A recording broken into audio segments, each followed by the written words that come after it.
Yeah.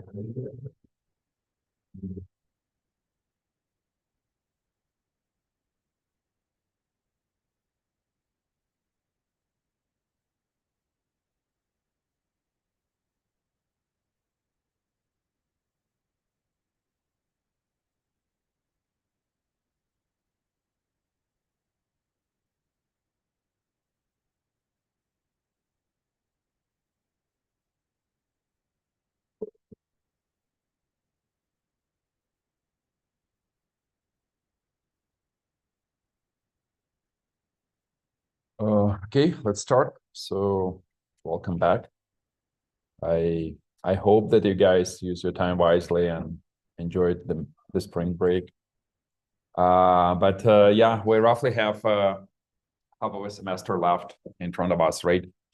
And if in the first part we spend a fair amount of time talking about different things like what's inside the L file, OS interfaces, stuff like that. Like the second part is all about x86, right?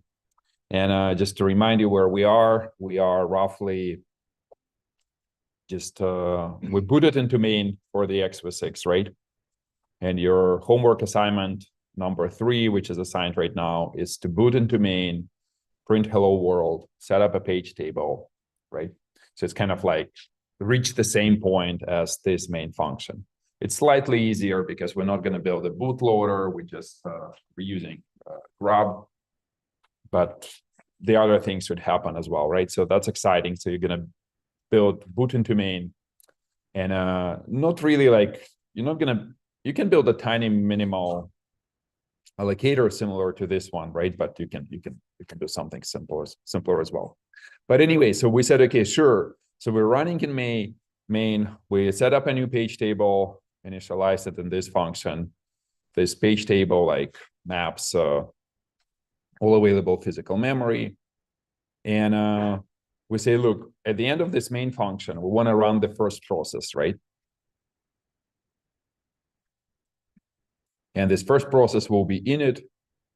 And init is very simple. It will just start shell, right?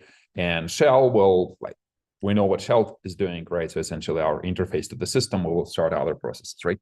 The question, like, what needs to happen in between? And we said, okay, sure, like obviously the system has to process interrupts, something like an interrupt from a timer, react to synchronous exceptions, implement system calls, right? And essentially, this is the topic of our 2 lectures this week. The first one, we're gonna like gently get into the interrupts. And second, we finish complete initialization and how interrupts work in x86, right? Everyone is on board at this point? Okay, cool. Don't forget, we will have a final exam as well. Okay, so question. So why do we need interrupts? Just to warm up. 3 main reasons for me. You have network traffic coming in. Network packets are coming in. So, and why do we need interrupts? So the device might need to interrupt the program flow to do something like store something, write something. Exactly. So does everyone understand this this idea that, you know, like your main CPU is running whatever, your for loop, which you wrote and you're doing some processing, right? But maybe there's, you know, meanwhile, there's a separate piece of hardware, a network interface, which is connected to the CPU, roughly speaking, through a bus. And let's call this bus PCI, which is a real bus on x86 systems. And like this one has a cable, the packet is coming in, right? And at some point, this packet is transferred into memory without even preempting the CPU. This mechanism is called direct memory access, or DMA. And at some point, the device says, okay, the packet is already in memory, right? So it's in your DRAM banks here. So this is the memory bus. And at this point, the device says, okay, please like send an interrupt to the CPU, because maybe the CPU was waiting for this packet, right?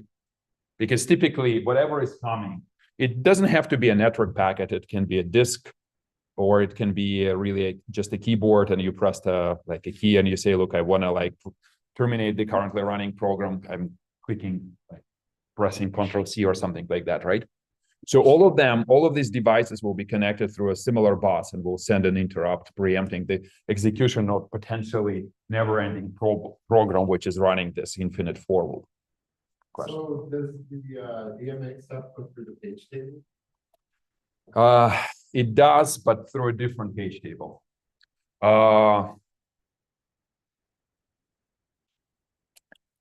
Historically, it was not going through a page table. It was just using physical memory accesses. And then people realized that there is a very simple attack, like it's called evil maid attack. Like, for example, you leave your laptop in your hotel room, someone comes up with a USB device, plugs it in, and USB device reads your memory, right? So that's not good. And then they implemented a different page table. It's called IOMMU page table. IO stands for IO. MMU page table, and those page tables control which physical addresses will be accessible to the device. So there is a mapping from device virtual addresses to physical addresses, right, these days. Okay, so those is like external devices. That's interrupt use number one. Give me two more. Context switching. So how do we do context switching? It's very similar to this case, but different, slightly different. Interrupt comes from a timer. And timer is a similar external piece of hardware. It doesn't sit on the PCI bus. It just sits next to the CPU, essentially. It's on the same silicon, right? But it can send an interrupt. There might be multiple timers, and they can be external as well. But let's not get into the details. Question? I'm question over Discord on whether or not the lecture is going to be streamed on Zoom. On Zoom. I think I'm recording. I'm not. I'm streaming on YouTube, but all the streams are. I'm not sharing screen, by the way. That sucks. Let's actually share the screen. It's better, but we didn't get far away. It's all recorded, right? It's not streamed. That's what we usually do. Make sense? I will push it like later. Okay, so we covered external devices. So there's mostly for I/O and timer for context switch, yeah. But what else? What are the other two uses of interrupts? We talked about it before the break, but maybe someone remembers. Flow control between the software and hardware. So, for example, if you say had a user program that needed to access like this function, you could call it interrupt, and that would go into the kernel and access whatever disk access routines it has there. Okay, so just to translate from what your classmate is saying, we also use interrupts to implement system calls. And we use interrupts to specifically switch between privilege levels from unprivileged kernel user level ring 0 to privileged kernel level ring, and unprivileged ring 3 to privileged ring 0, right? So a system call, right? Interrupt is a mechanism, and I will explain it maybe on Thursday, which allows you to switch in a secure manner from user level to kernel. But it's more like mechanical, so it doesn't have to be really an interrupt. We use it for historical reasons. Today, there are faster mechanisms available, like CPUs implement direct instruction, which transfers you into the kernel a little bit faster than an interrupt. But we still will use interrupts. And the last one, historical, not historical, but frequently used. Exactly, so faults and error handling, or we call them exceptions. So for example, your move instruction accesses an address inside the AX register. And this address, you go through the page table and the page is not mapped. So present bit is not set. That triggers a page fault. This page fault will be delivered as an exception. An exception is just a flavor of an interrupt, which is triggered synchronously, meaning a code which runs triggers instead of like an external device, which runs asynchronously to the CPU, triggers an interrupt. And essentially, those abnormal conditions are delivered as interrupt, right? Division by 0, and I will show you more, right? But roughly speaking, they're the three cases, the three main cases, and I mean, there are some more exotic uses of interrupts, but they're not common in modern systems. But those three you should remember.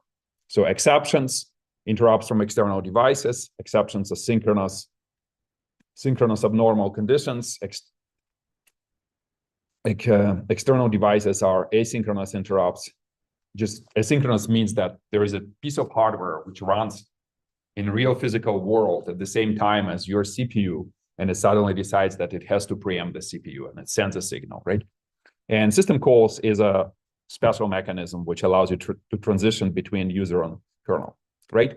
Make sense? So here's the slide, which covers the same discussion.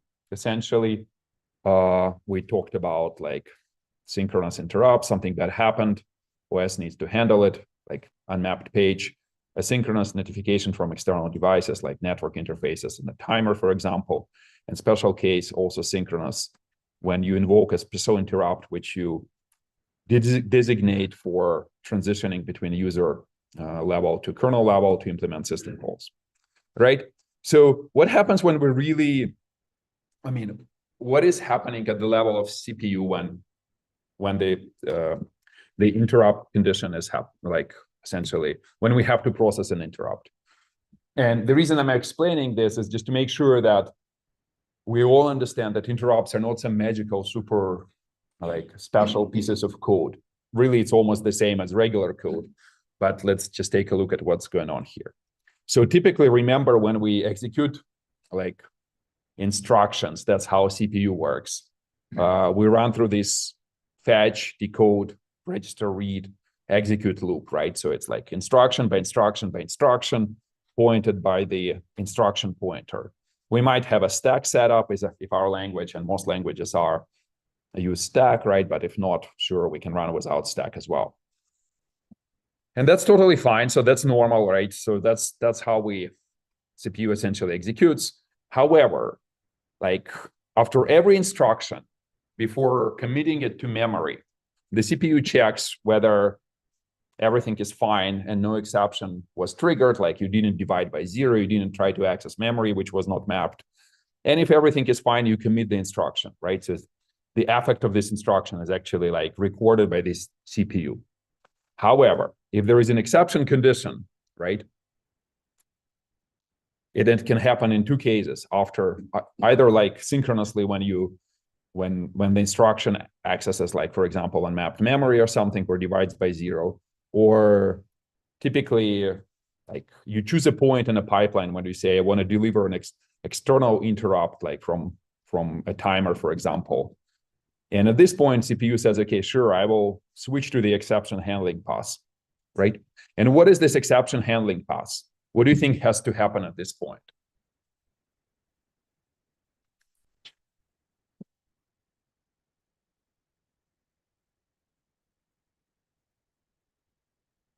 What's next?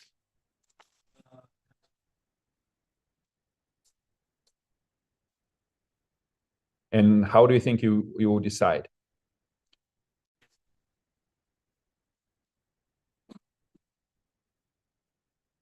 I agree with you. So essentially what CPU has to figure out is instead of executing this next instruction over here, it says, okay, I will have some kind of a mechanism and we'll discuss which one. And it's called interrupt descriptor table. And it's essentially an array, and each interrupt will have a number, like number 0, number 1. And a corresponding entry in this array will have a pointer to the handler. And the handler is nothing special. So it's essentially like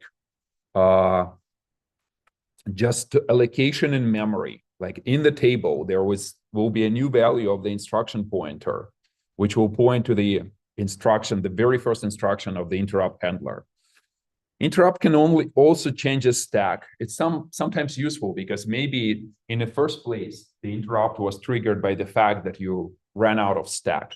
Essentially, like a fetch from this address causes a page fault, right? So it's kind of doesn't make sense to continue on this stack because you will try to push something on this the same stack, but it, like, for example, it's not mapped, and you will have a double fault, right? And maybe a triple fault. And triple fault, typically the reaction to like a triple fault is just reboot the hardware, right? So interrupts can change the stack, not always, but sometimes they do change the stack. And essentially, again, it's the same kind of a mix of low-level assembly code to save all the registers, plus some C code or whatever language you're using. You implementing the handler. If it's a page fault handler, the page fault will take a look at the page table and say, okay, yeah, if I swapped out the page, I will bring it back to memory and like fix the page tables and everything will be fine. And it will try to re-execute the instruction and it will be transparent to the program. If it's, for example, division by 0, typical reaction is to terminate a program because at this point, the computation which is performed by this program is typically doesn't have a good definition. Like you could compute an answer, but you don't know whether it's what the meaning of this answer. It might not be true as well. So you might come up with a theory of how to recover. Okay, so that the interrupt things, they're stored in an array. Yeah. And so would each one just be like the jump instruction, or is it just a pointer? Pointer, just a Function. point. Yeah. Array of functions. No, like it's more complicated, roughly speaking. It's array of function pointers, and the hardware just knows how to interpret this array. It loads there is more information in this array. We'll talk about it, but at a high level, it's a function pointer and it just sets the instruction. It saves the old value of the instruction pointer in the stack and some other registers just to remember. So you could come back and re-execute this instruction, which trigger the interrupt later on. But it like loads the new value of the stack and the instruction pointer from, roughly speaking, from this array. So that array is stored in kernel. Yeah, typically in a kernel memory. So the user.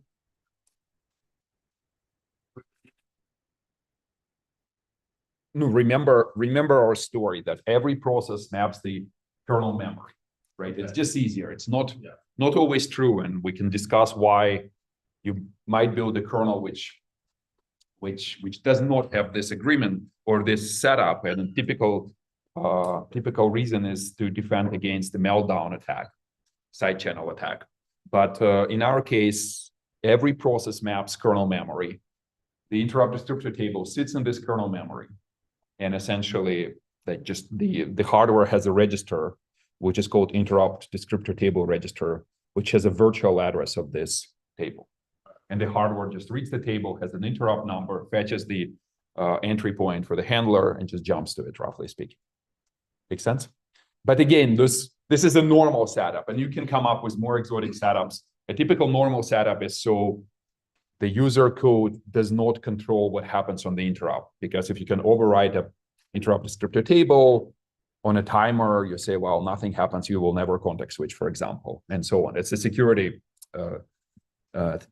argument, but you can come up with some exotic systems in which users can control certain aspects of interrupts. But again, let's not get into the bushes. Okay, makes sense? So roughly, this is the outline. Okay, sure. So, and as I was saying, hardware saves this old stack and instruction pointer on this new interrupt stack, typically, if it's a new one, just so you can return, know where you were interrupted and come back to it, right? And starts execution of the handler, right? Okay, let's, that's my animation, but essentially everything is as I was discussing. So again, we talked about it. So this array of interrupt descriptor, of interrupt handlers, Intel calls it interrupt descriptor table or IDT. I'll give you let's just quickly take a look at this table, but we'll come back to it again. So don't spend too much time thinking about it. So some of those, essentially it's a table, right? So it has 256 entries starting from 0, ending at 255. Some of those positions are reserved by the Intel itself. So Intel says, I will assign specific numbers to specific abnormal conditions. Like, for example, 0 is division by 0. 1 is a debug interrupt. Something like 14 is a page fault, right? And you can, to some degree, don't worry too much. There are not that many reserved, and this is an old table. So today there's a couple of entries here added.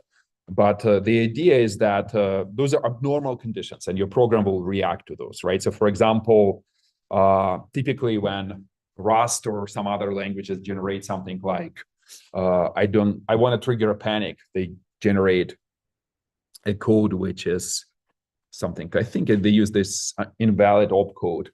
And that's essentially just like says, okay, like if you reach this point in the code, just like trigger something, right?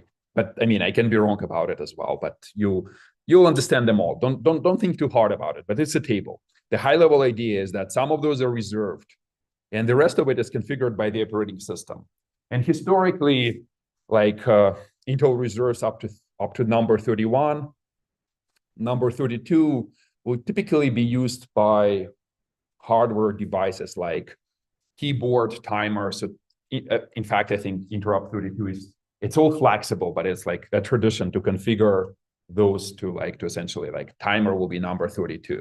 And there will be a whole range of other numbers which are available, and modern operating systems use them to assign them to like super fast devices like network interfaces, like 100 Gbps network interfaces, NVMe devices. And when, like the reason they will accumulate a bunch of, the reason is that they might trigger actually multiple interrupts. So it's all like dynamically configured, right? But essentially, the most of our focus will be up to number 32 plus 16, something like that. That will be enough. But just a high level overview of this table, so it's not a mystery to you. Any questions about it? All good? Okay. The root code for x36. You'll notice that it triggers interrupt 20 for low-level disk access from BIOS. Yeah, and I don't think I ever even covered it, right? So I just skipped. But you can, yeah, take a look. I forget exactly how they set it up, but yeah, it's like some transition mode 820 or something, right? Okay. There might be two cases. One, when the interrupt changes the privilege level, right? Jumps from preempts execution of user code and transitions into the kernel. Because again, unless you're doing something really exotic, interrupt handlers run in the kernel. It's not like set in stone, as they say, but normal operating systems run them in a kernel. And the second case is a little bit easier. Well, you're already running in a kernel, meaning that, I don't know, maybe you were like processing a system call and a timer interrupt arrives and you're already in the kernel. So there is no change of privilege level. It's a little bit easier to discuss this first case just because the transition is a little easier. And so essentially, let's talk about the first case when the interrupt doesn't force the change of a privilege level and understand how it works. And then the second one will be like not that much harder. Make sense? Okay, sure. So like, here's my diagram, for example. Imagine you are already running in a kernel, I don't know, doing something here, like that's your instruction pointer, right? You have your kernel stack, which we set up during boot. And imagine like the timer interrupt shows up. It's, as I said, it's vector 32. It's like, remember I said that 0 to 31 are registered by Intel, reserved by Intel for synchronous exceptions. And above it, historically, those are reserved for typical like notifications from the interrupt controllers like timer, keyboard, stuff like that, keyboard, right? So 32 is a timer. Essentially, that's the diagram of how your system looks like, right? So essentially what happens here is that we have a table, which is called interrupt descriptor table. And roughly speaking, if you say, look, how does it look in real life? It looks like this. So CPU has a pointer and a size of this table, right? And obviously this interrupt descriptor register is part of the CPU logic. So it's loaded by the instruction which loads this register. And the table itself sits in memory, right? So I made this distinction for you here. And it has like some number of entries, right? technically speaking, you know, you don't have to use all the entries, but, you know, typically all of them are used, right? What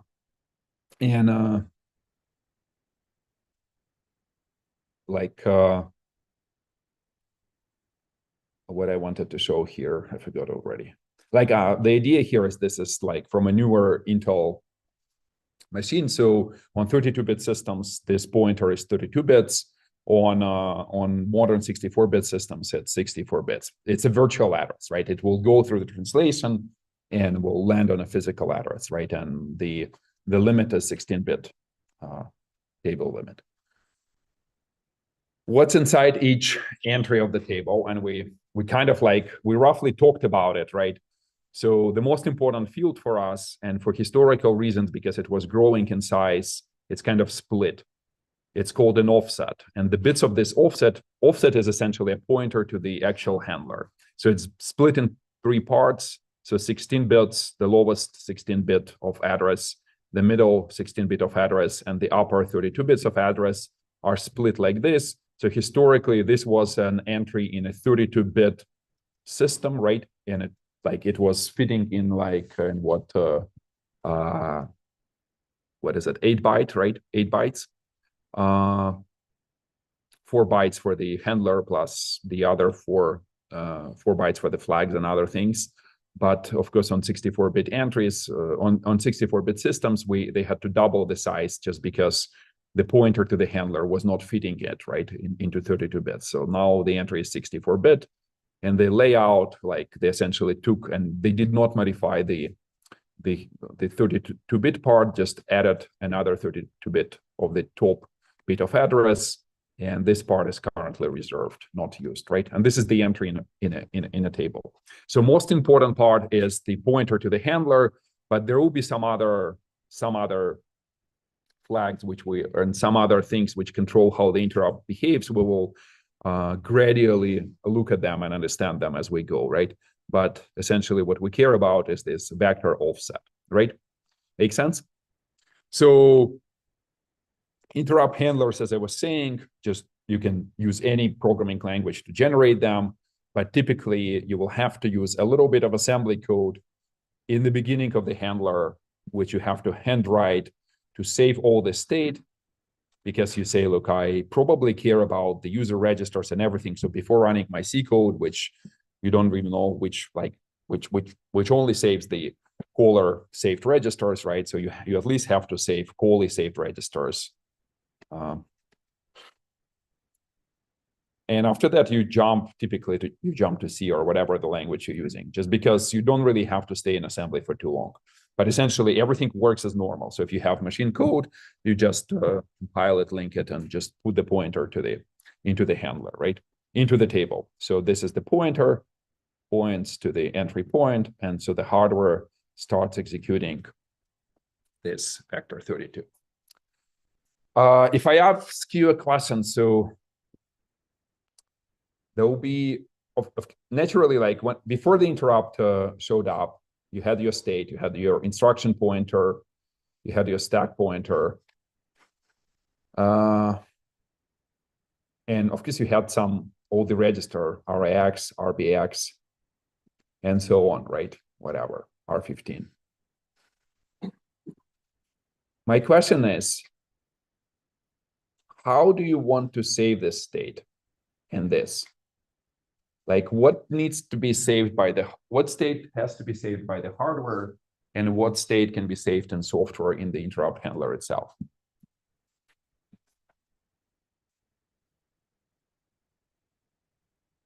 Can you simply push everything on a stack?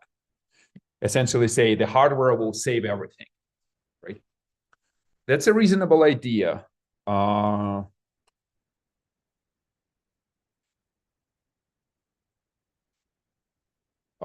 Thinking. And probably this idea, like, it's hard to argue against, but let's just construct one slide up, like one minimal argument. So those are general registers, right? And you say, well, but I remember from like 2 months ago, Like I showed you a picture of all the CPU registers, and there was a ton of other registers, like just to give you an example, AVX 512 vectorized registers on Intel allow you parallel operations on a vector, right? You ask a question like, do I have to save those as well? And what's your answer? Depends. Well, yeah, exactly. Depends on the calling convention. And by the way, this is not like your regular calling convention. This is a convention between you and Intel. If you have a person on a phone, you call them and say, look, I'm building such and such operating system. Can you change the CPU to save more registers? They immediately hang up, right? Like, the question is, what would be a meaningful calling convention on the interrupt entry? And I'm saying that Intel is doing actually a reasonable job. And to hint you why I'm asking this question, like, do you want to save AVX 512 registers?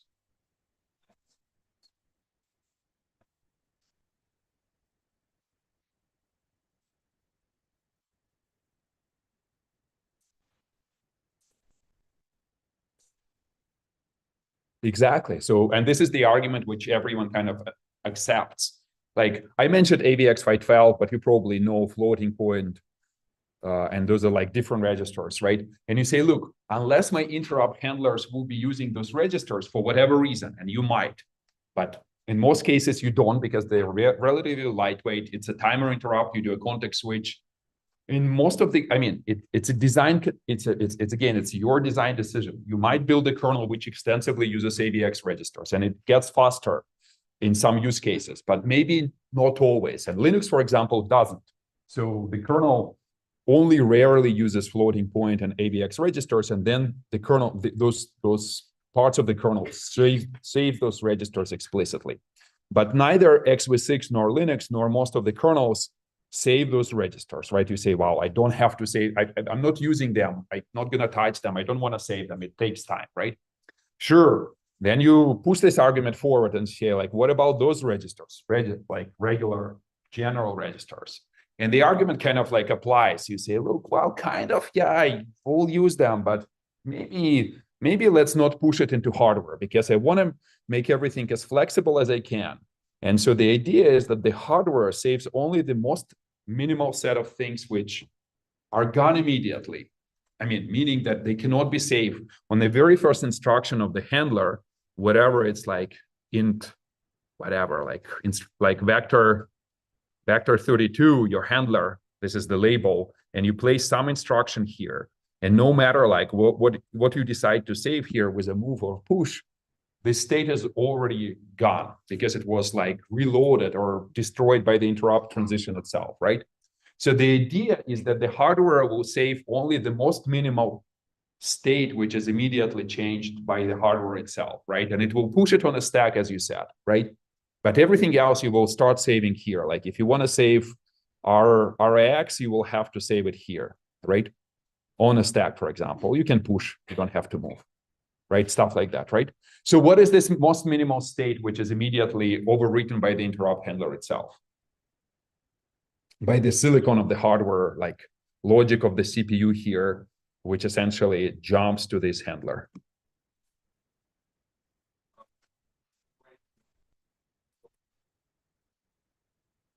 RIP, what else?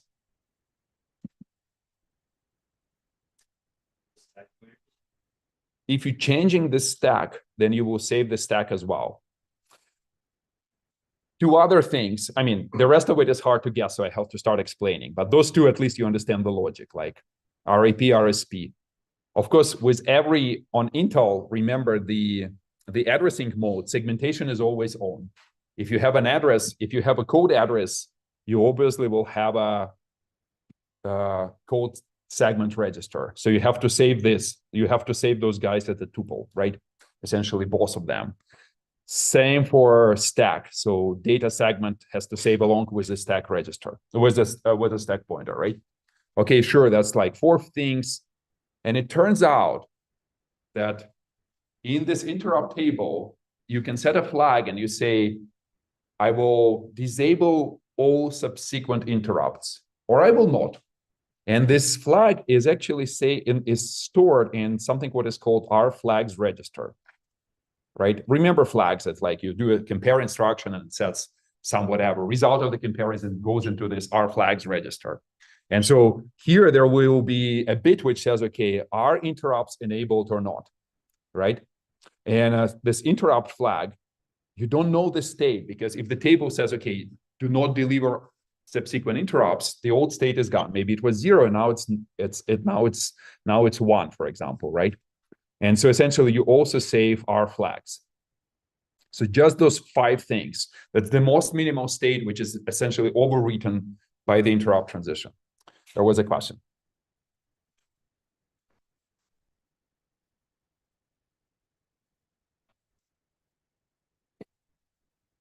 No, I'll have it here for you as well. So, yeah, because R flags controls interrupt delivery. There is a bit here which says, okay, am I allowed to deliver an external interrupt? And inside this interrupt descriptor table itself, you can, and I forgot which exactly,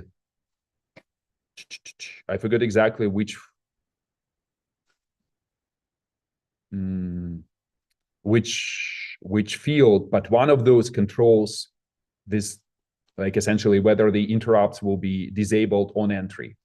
And you can make a choice. For example, when you use interrupts for system calls, you say, look, I don't want to disable interrupts because a system call is more like a function call, so I will allow other interrupts to come in.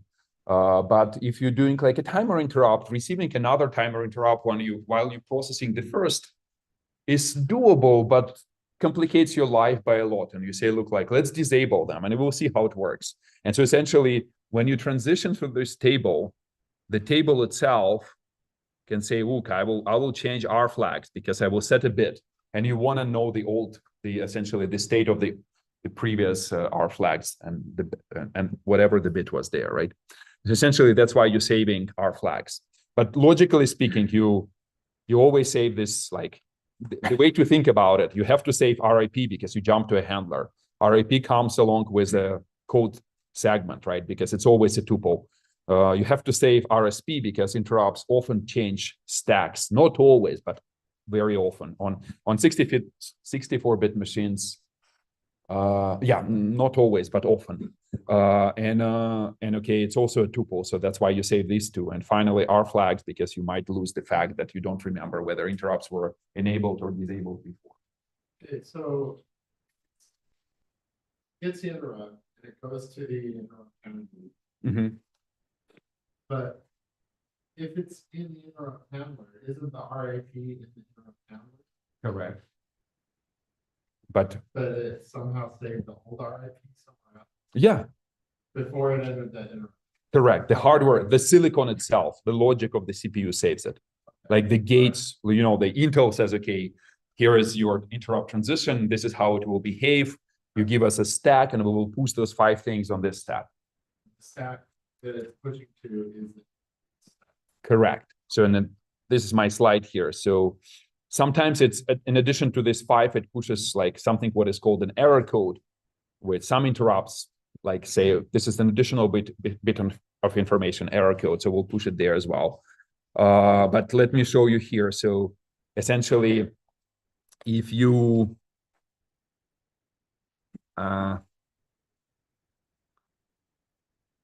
maybe that slide is not very useful, but the idea is that if in this specific example, when you don't switch privilege levels, we're already running in a kernel. You say, I'm in ring 0, I'm in kernel, interrupt happens, I stay in ring 0, and you can configure it, but you don't change the stack. So essentially, the hardware just pushes those 5 things plus error code on the stack, right, on the same stack. And this was your old stack, and this is your new stack, and RSP is here. But as we see, when you transition, if you transition from ring 3 to ring 0, then the stacks will be different, and I will show you later, right? But the idea is that you say, look, I save those 5, I push the error code on the stack. Since I'm potentially changing the privilege level, and I will explain what it means in a second, what it means, I will load the new segment selector for the for the new code segment, potentially it's ring 0, new instruction pointer for the handler into the CS and RIP registers. I will potentially clear the interrupt flag in the E flags register, should be R flags on 64-bit machines, and I will jump to the handler, right? And again, just because you didn't change the stack, you didn't load those guys with new values, they just stack segments stays the same, RSP just rolls forward plus whatever the space you needed to save those things here, right? Make sense? Okay, and now we're running in a handler. So essentially same code, everything is the same. We will react to whatever external condition. If it's like a page fault, we might update the page table, map something in, like make sure that instruction can be interrupt, can proceed, and kind of symmetrically to how we enter the interrupt, we will exit in the same manner. So we say, look, instead of using a ret instruction, like typical return from a function call, there is a special instruction which is called iret, return from an interrupt. And iret says, okay, sure, like if the ret function just expects the return address at the very top of the stack, iret expects those 5 things, right? It says, okay, sure, I want a symmetric stack layout. So I want to load the code segment, instruction pointer saved by the hardware itself, restore R flags, stack segment, a stack pointer. And at this point, it's like nothing had happened, essentially.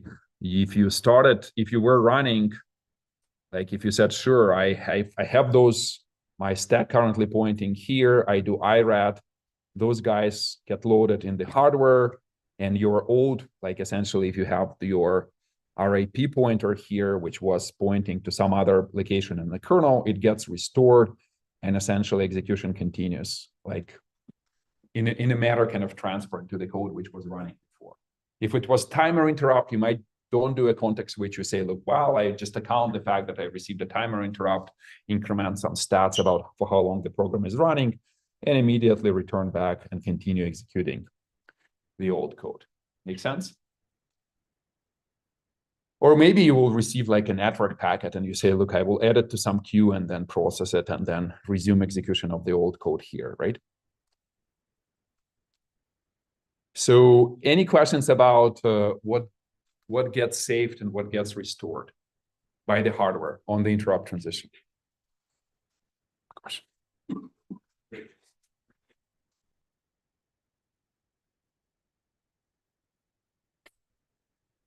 Yeah.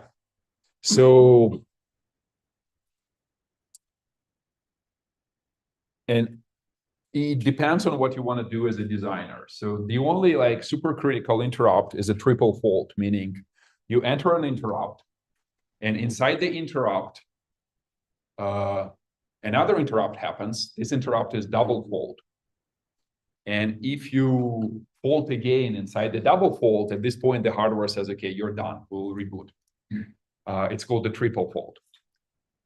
In most other conditions, you control what happens. And you say, look, maybe I reached the point in a kernel, like you've seen those, there is a panic function in x86.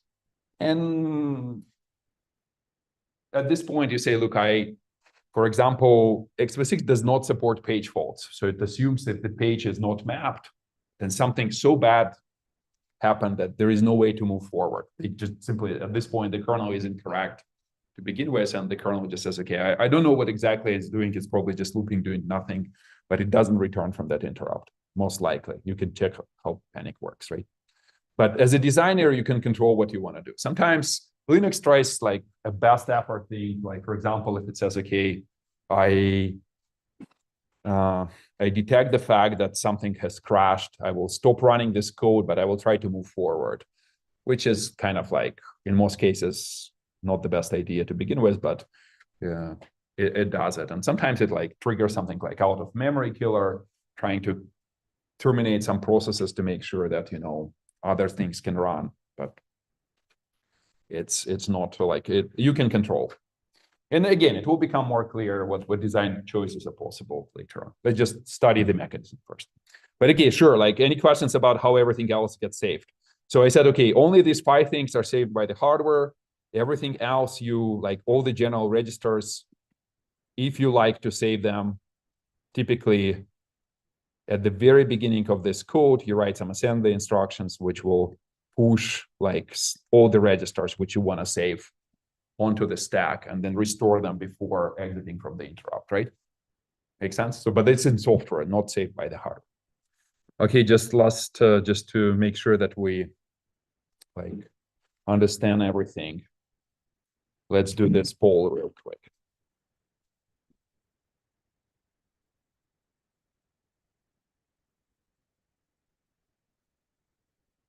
This is it active? Active now. So again, I'm asking which registers are saved by the hardware when it transitions to the interrupt handler and we're not changing the privilege level. I assume you can mark multiple registers, right?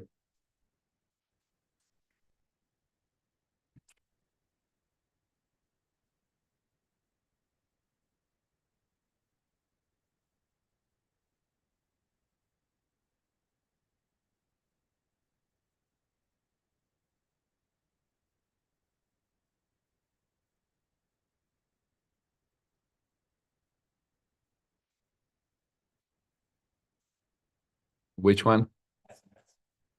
Jesus. We pick all. Let me take a look at the answer real quick to make sure that you can pick. SS. Yeah. Yeah. Okay, sure. Let me delete one of those. Deleted one. My goal was to confuse you, and I got confused. Okay, so it looks like people in the class understand it, right? So let me quickly show, like, do you guys need more time to answer? Anyone in the class? So deactivate. So everyone more or less, like I assume, like let me just stop. Like that's the answer we got here. It's essentially, sorry, changes of. Why is this? 0. So the idea is that these 5 things are changed and immediately. And those 5 things, RSP, SS, RIP, CS, and R flags are saved by the hardware. Just those 5 things are pushed on the stack. Plus some interrupts push the error code, but it's not a register, so that's why it's not part of the question. Make sense? Things like RIX, RBP are not saved. They will be saved inside, like your interrupt handler will get to actual code which saves those, right? Make sense? Okay, good. So let's keep rolling. So where is it? This one.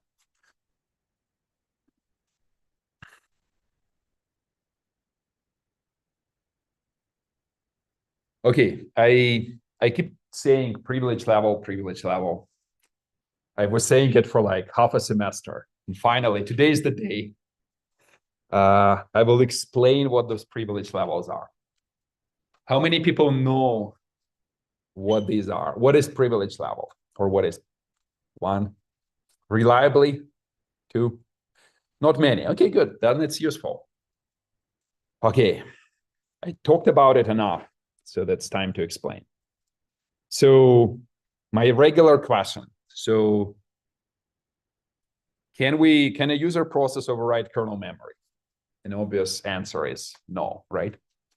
Right? How is that enforced? Does anyone remember? How do we even distinguish user code from kernel code?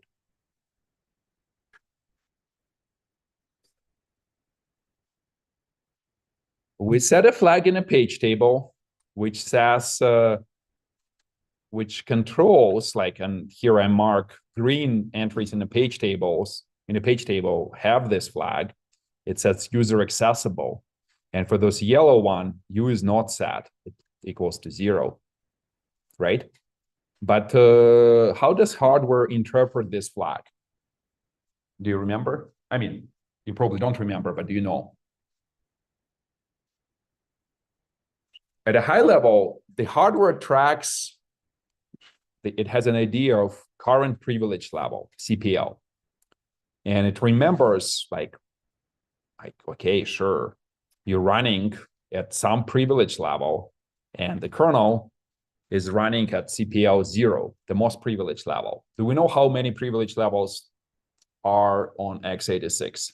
Do you remember? 2? 4? Okay, 4. 0, 1, 2, and 3. And 0 is the most privileged, it's a kernel. And 3 is least privilege, it's user typically. Those other 3, like other 2, 1 and 2 they're gravitating towards the kernel. They're semi-privileged, right? But in our case, we will be only using 2. 0 most privileged, 3 for user. So essentially, the hardware tracks at which privilege level the code is currently executing. So if it's user code, CPL will be 3. If it's kernel code, CPL will be 0, right? The major difference between this like privilege levels is like hardware actually will not allow execution of certain instructions at CPL 3. So which instructions, for example, will not be allowed at user level, CPL 3? Loading CR3, right? Because if the user can reload the page table, then, protection goes to hell, like no isolation whatsoever. What else? Loading of an interrupt descriptor table, right? In fact, loading any control register, right? The global descriptor table, CR0, CR1, CR2, like CR0, remember, it's like whatever enables or disables paging. If user can disable paging, then it's not good either, right? So it's kind of like, it makes sense, like some instructions are privileged, can only be executed at CPL 0. And user can execute the rest of instructions. But the idea is that the CPU is carefully designed to make sure that isolation cannot be broken from CPL 3, right? Make sense? That's the high level idea. Now the question is like, okay, sure, how do we track those privilege levels? Does anyone have an idea? Where are they? Like, how do we know? How do we initialize or instantiate the CPL value?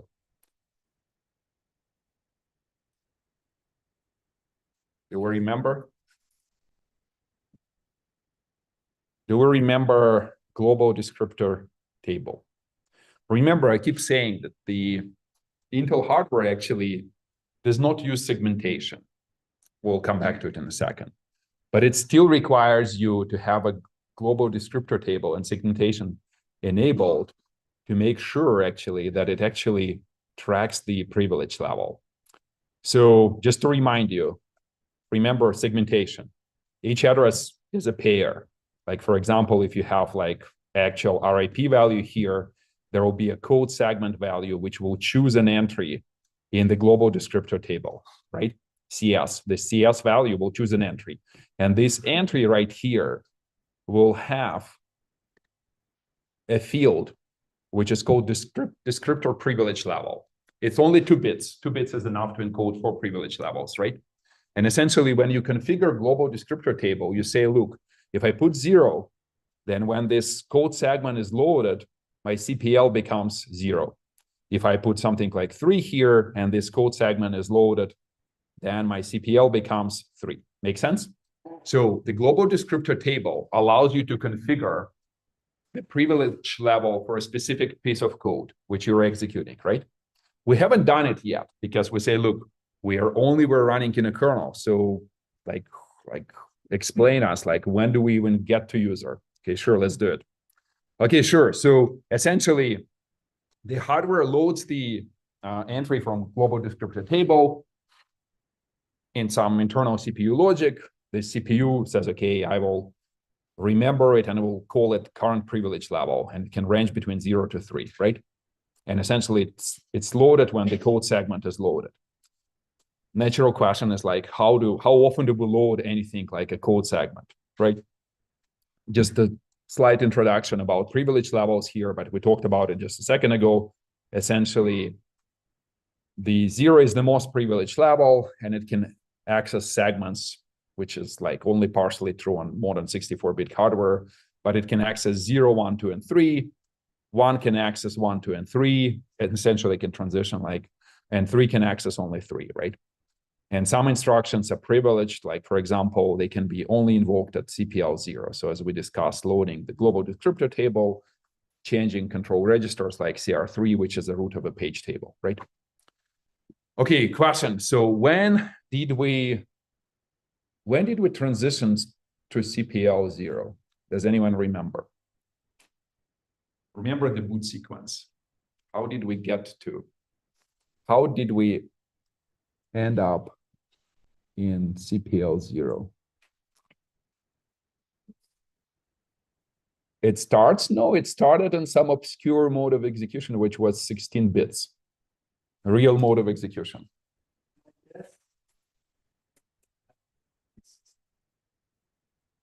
Correct, and when?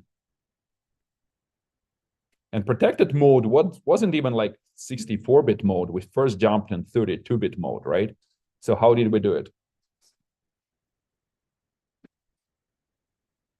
Correct, and it was a long jump instruction, right?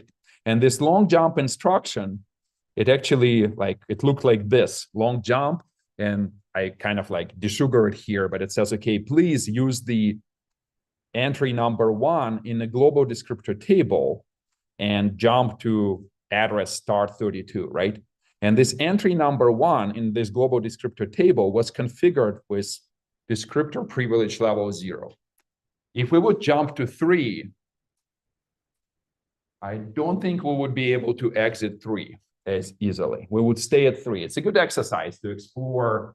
Just put 3 here and see what happens under QEMU. It can be an expert credit assignment. Come back to it. You can remind me and explain me why everything crosses and can you even exit. But this kind of critical that the moment you enable protected mode, you better stay at privilege level 0 and most privilege level. Otherwise, it's hard to recover. Okay, sure, we jumped to 32. And again, I was just like, I'm saying this descriptor privilege level was configured. So this specific field in a 32-bit version of GDT was configured to have 0, right? So essentially, here is the reminder. This is how this GDT looked like. It was, again, we were using assembly macros. And somewhere deep inside this macro, it just says, okay, this field DPL was assigned 0, right? So that's why we stayed in most privilege level. We moved on a little bit and we say, look, we jumped from 32-bit code to 64-bit code. And again, we're careful enough to say, look, our GDT 64-bit global descriptor table, and those entries kind of like similar but slightly different. They like have one additional flag, and they are also like we're carefully crafted to make sure that this DPL field was also 0, right? And essentially, you say, look, like here's this macro. Like it's a little bit hard to see, but there will be like 0 loaded in this field, right? And okay, sure. So, and like just to make sure that we understand that, we'll come back to it in a second, right? And okay, my question is like, and when do you think we will jump from CPL 0 to CPL 3?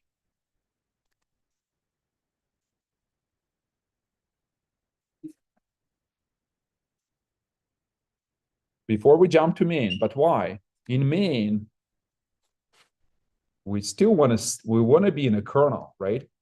In order to remember here, we create a new page table and internally it will load CR3 with a new value, right? So all this code still, it's a kernel code, right? It runs at CPL 0.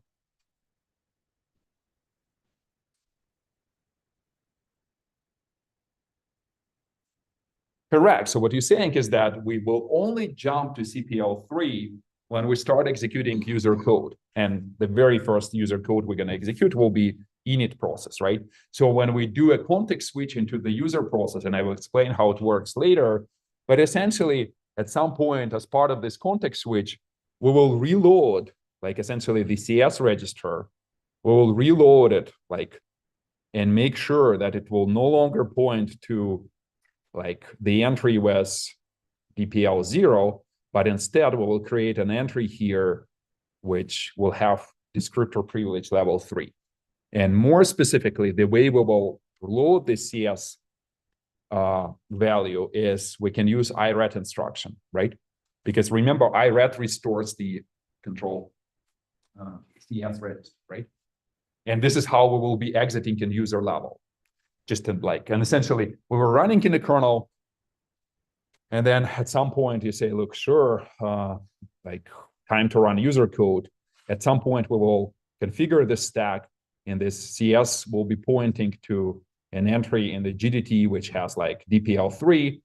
Everything else will be like, there will be some RIP value, some stack segment value, RSP, and whatever R flags on this stack. And you invoke the IRET instruction, and all these registers are loaded into the CPU, and your current privilege level, which will change from 0 to 3, right? And if we want to back into the kernel, an interrupt transition will, again, forces us through this thing as we were discussing, like forces us to choose a handler. And I don't want to explain it today, but one entry in the interrupt descriptor table, you might not see it, but it's also a code segment value. So it actually will be pointing to the GDT, and it can be pointing to a segment which has descriptor privilege level 0. And this is how you transition back from user to kernel, but I will explain it on Thursday. But at a high level, we got the point. So this is the idea. So this is how the hardware tracks privilege level in this field of the GDT entry, like 2-bit field, which is called descriptor privilege level. And we just carefully, when we initialize the kernel and booting, we just carefully manage where we are. We always use 0 until we exit into user level, at which point we use 3. Make sense? Any questions?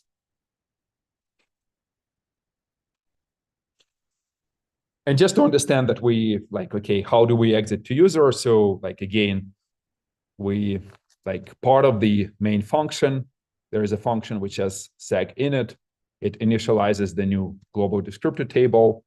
Essentially, this is seg init here. There will be a CPU data structure. It's hard to immediately understand what it is, but we will have an array of those, one per physical CPU. It's called per CPU data structure. We can read the current value of a CPU from an interrupt controller. It says, okay, you're running, this code is running on CPU 0 or maybe running on CPU 1. On each CPU, there will be its own global descriptor table. I will explain why it is a little bit later. But essentially here you get this per CPU data structure. This per CPU data structure is essentially a bunch of different things, but has a global descriptor table field. And this global descriptor table field is essentially initialized like with entries for different segments, and we initialize one executable one for kernel code, one writable one for kernel data, and here we're using privilege level 0. And for the user, we initialize same 2 entries, user code, user data, and here we use DPL user, which is 3, right? And essentially, when we will be IRETting back into the user, we will essentially say, look, your code entry, like CS will be pointing to this location in the global descriptor table, right? So essentially, it's part of the main function. We're kind of prepping the CPU so we can do an IRET later, right? And just to make sure that we understand, like back to this field. So on 64-bit machines, the global descriptor table entries do not change. And you might say, okay, hold on. Like you said that in the old days, we had this base which we were adding to the address. Like remember, like you have move something EIX, and this base was picked up and was just added to this value of EIX to produce a linear address. We can call it a virtual address. And this virtual address was sent to the page table, and the page table was resolving it into the physical address, right? And you say, look, if I'm running in 64-bit address space, so logically my base should have 64 bits, right? Because it can be shifted. But Intel said, okay, forget about it, guys. Like, we're not going to allow any bases. In 64-bit mode, segmentation is almost removed. The base is always 0. It just says, okay, forget, like, it doesn't, this field is ignored. I'm not sure if it's ignored or if it will trigger some kind of a fault, but essentially treat it as 0. And the limit is always maxed, right? So essentially, in 64-bit mode, segmentation does not allow you to add anything to this value in this register. Make sense? We can discuss whether this decision is right. I kind of agree that it may not be the right decision for Intel, but essentially they said, okay, forget about it. And that's why the entry in the global descriptor table does not really change. It's still 32 bits. It doesn't change between 32-bit systems. Okay, hold on. It's not 32 bits. It's like, what is it? 8 bytes. And it stays the same in 64-bit machines. The only field which controls the segment is this L, which sits over here. And it says, okay, this is actually a 64-bit code segment. So don't even try to interpret the basis and stuff like that, right? But other fields are used. So DPL is used, L is used, type is used, whether it's readable or executable, right? But base and limit are ignored. Make sense? Okay, decision by Intel, but this is where we are. And so essentially you say like my C data structure, which describe this segment, you can define it like this. So you're using this bit fields here to match, use this packed attribute to make sure that C doesn't try to like add any like gaps between those fields. Everything is like, is exactly as defined. And you can see that, you know, like base those bits, base these bits, stuff like that, right? But you typically don't use them, right? And there is assembly macros which help you to essentially initialize this base. Essentially, like you can essentially just access individual fields, but this macro internally just whatever access those fields individually, right? And the key here is that you put 3 here, like DPL user, right? Allowing the return for the user level. And the way it will work is that at some point you say, look, I will configure those fields on the top of my stack and will invoke IRAD. And at this point, my code segment will point to user data. And essentially at this point, I will transition to some instruction here. My RAP will be pointing to user code, and this privilege level will be 3 at this point, right? Makes sense? But okay, we're not there yet, so we'll get there soon, right? And so, sure. Just a couple of other words.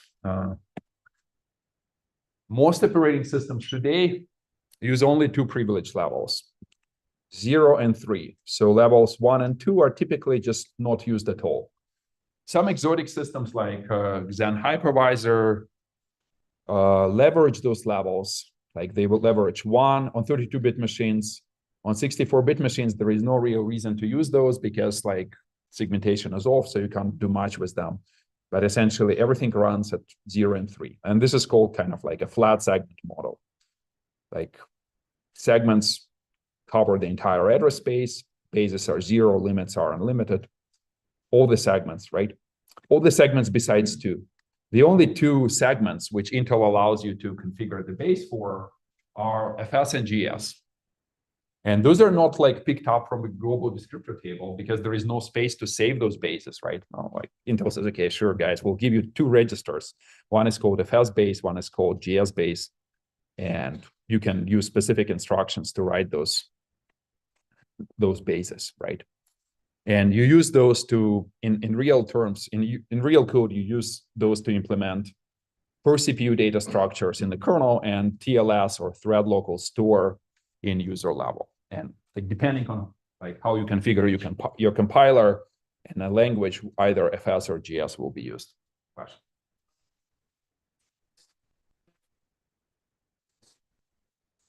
Sudo? No.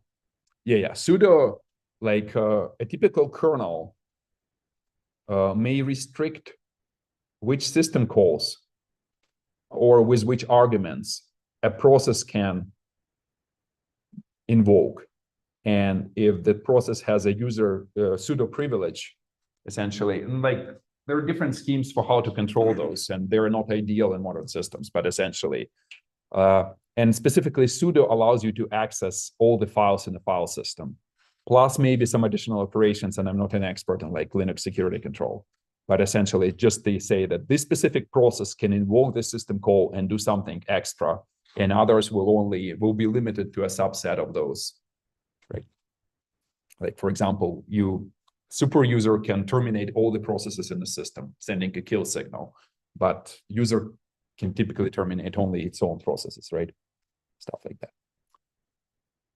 Okay, sure. Wake up, poll again.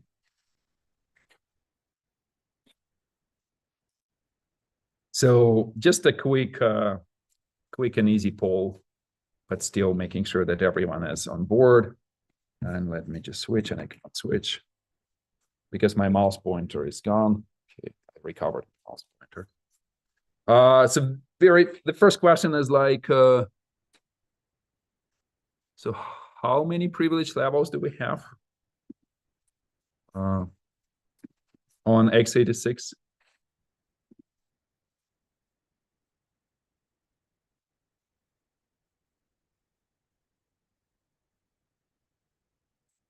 In hardware, the hardware supports how many privilege levels?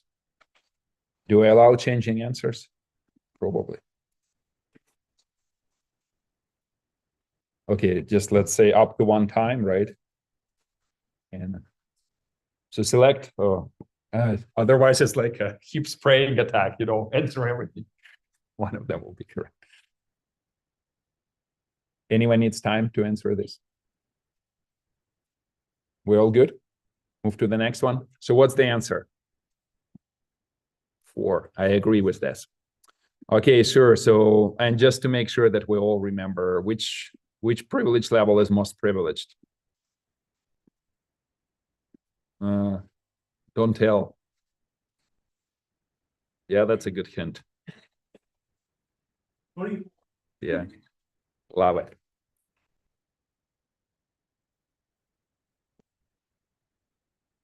Okay, it's important to remember because an ARM is actually inverted, right? So an ARM, I think 0 is the least privileged.